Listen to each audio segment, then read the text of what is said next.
Good evening, everyone. I'm Shannon Brady.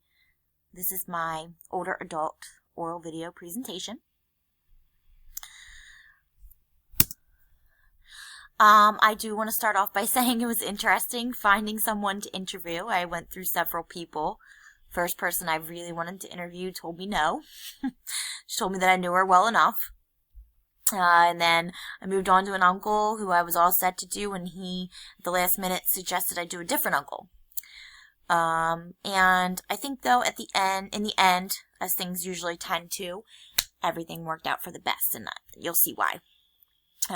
But starting at the very beginning, the developmental stage, of Erikson's psychosocial developmental theory, I chose to focus on, for the purpose of this presentation, is stage 5, identity versus confusion.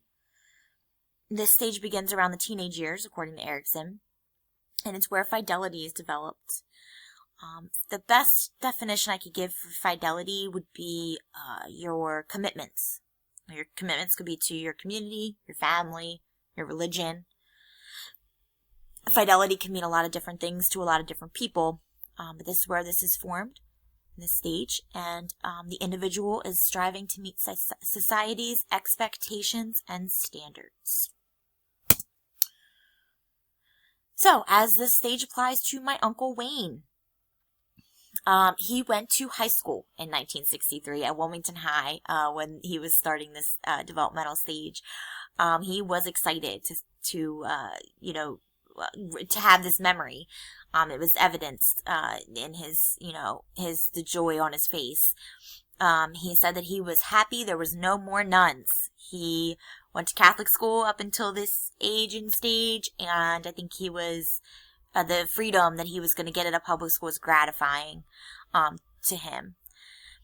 As a senior in high school at Wilmington High, he got a co-op job at the insurance company, Blue Cross Blue Shield, which was interesting. I did not know that about him. And he stated he loved the environment, the atmosphere, and the people there. He told me he loved the responsibility of it all, having to get up and, go to work and dress for the job. He loved everything except for the manager. He did not like him, and he made working there, quote, hell for him. Now, I did ask him why, because my uncle's a well-liked man. I had to be nosy and get the deets. So he told me that he found out that the manager was sleeping with the secretary, and he told some people. I don't think it was vindictive. He was young, but I think it was a lesson within a lesson for him, developmentally, as Erikson would say, because, he learned early on that, things that you do and say can really have an effect and an impact on you career-wise. So, through my research for my annotated bibliography, there was a study done by Tesh and Whitbourne. And according to the study, Erikson believed that a well-developed sense of identity is what leads to intimate relationships. So Tesh and Whitbourne conducted a study and found that weak sense of identity did not positively hinder one's attainment of intimate relationships.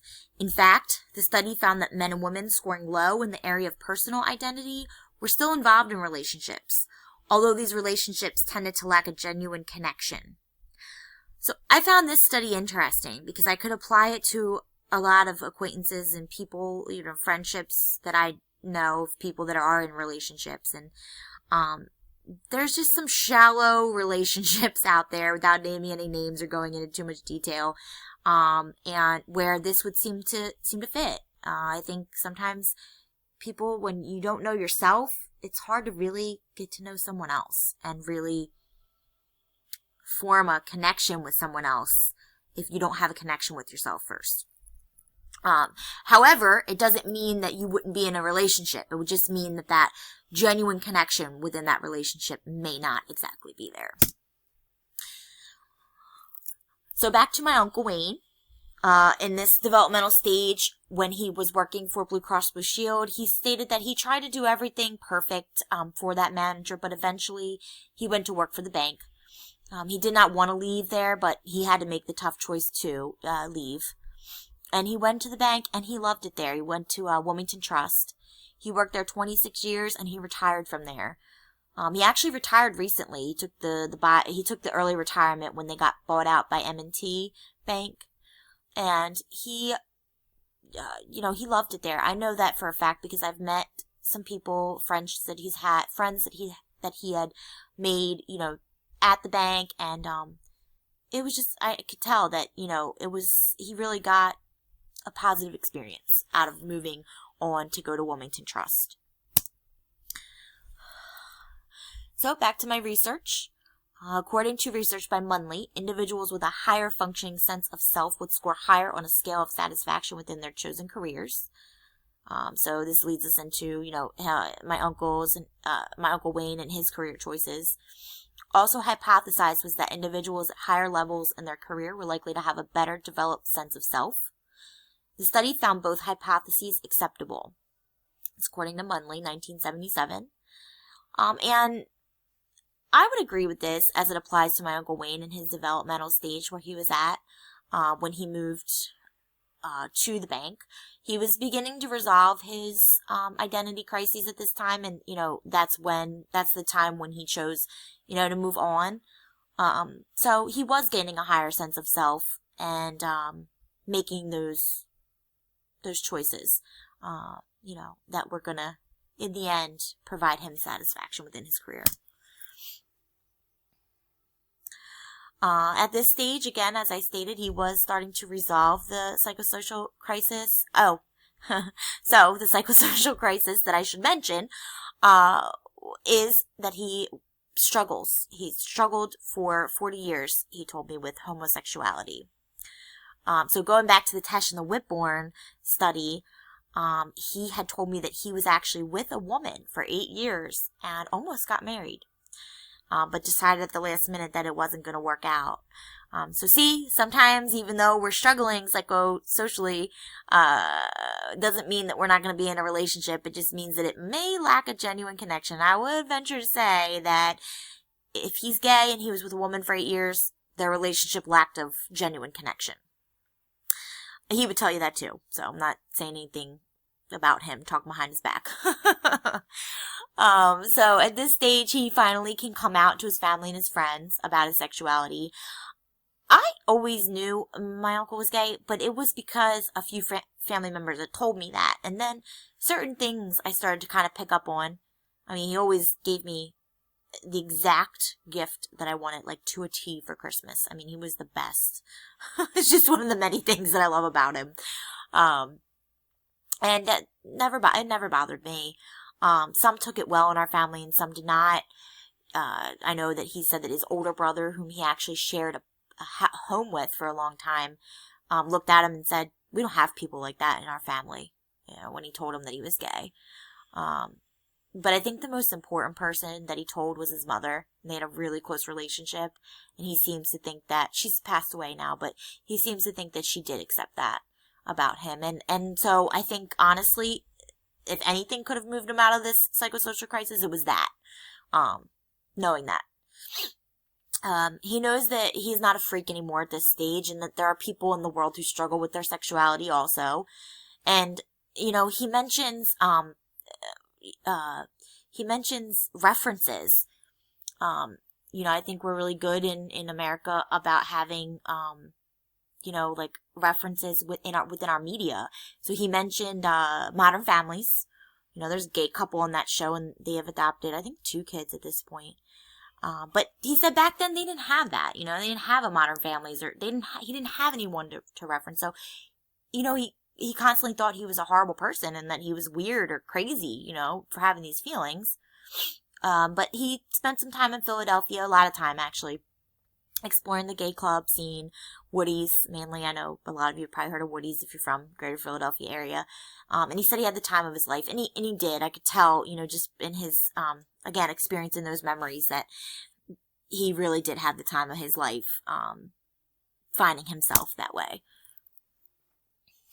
So moving on to psychosocial crisis resolution and how biopsychosocial factors and oppression may have impacted that.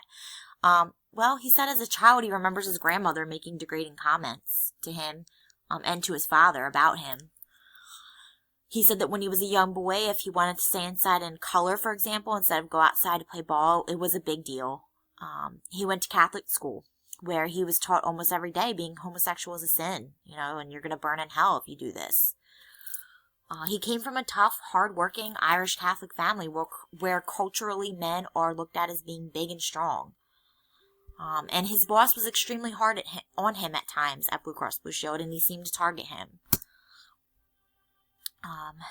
So the additional theorist that I chose to apply to my older adult interview is Abraham Maslow. A lot of you may remember him from Psych 101, Hierarchy of Needs. We'll see the pyramid in just a minute here. But Abraham Maslow, just for some background, was a Russian Jewish immigrant born in Manhattan in 1908. He first attended law school at the urgency of his parents. But then he switched. He went on to obtain his PhD in psychology in 1934 at the University of Wisconsin. And fun fact about Abraham Maslow, he was a rebel without a cause. He married and had children with his first cousin. Again, at the unapproval of his parents. That's according to Francis and Christonis 2006. And here is his hierarchy of needs, Maslow's hierarchy of needs. You'll see at the bottom it starts out with your physiological needs, such as breathing, food, water, sex, and all the way up to your self-actualization, where, morality, creativity, spontaneity, problem-solving, lack of prejudice, and acceptance of facts come into play. As Maslow's hierarchy of needs would apply to my Uncle Wayne's life and identity crisis, starting out in a big family with little money would have made physiological needs a top priority. They really were dirt poor, and there were 7 kids, so this definitely applies to him. He was one of the older ones, one of the older children. At school, the threat of physical safety loomed, so safety was a huge concern. He went to Catholic school. Corporal punishment back in those days in the 60s was huge. They used it all the time, and I asked him, was he afraid of the nuns, and he said yes.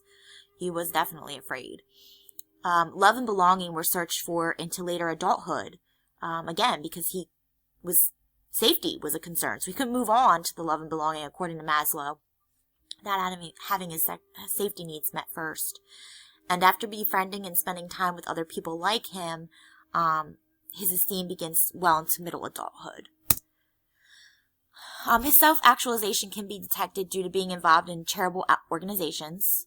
My Uncle Wayne is involved with the AIDS Society. We've done the AIDS walk many times. He goes to the gym and he spends time with himself a lot these days.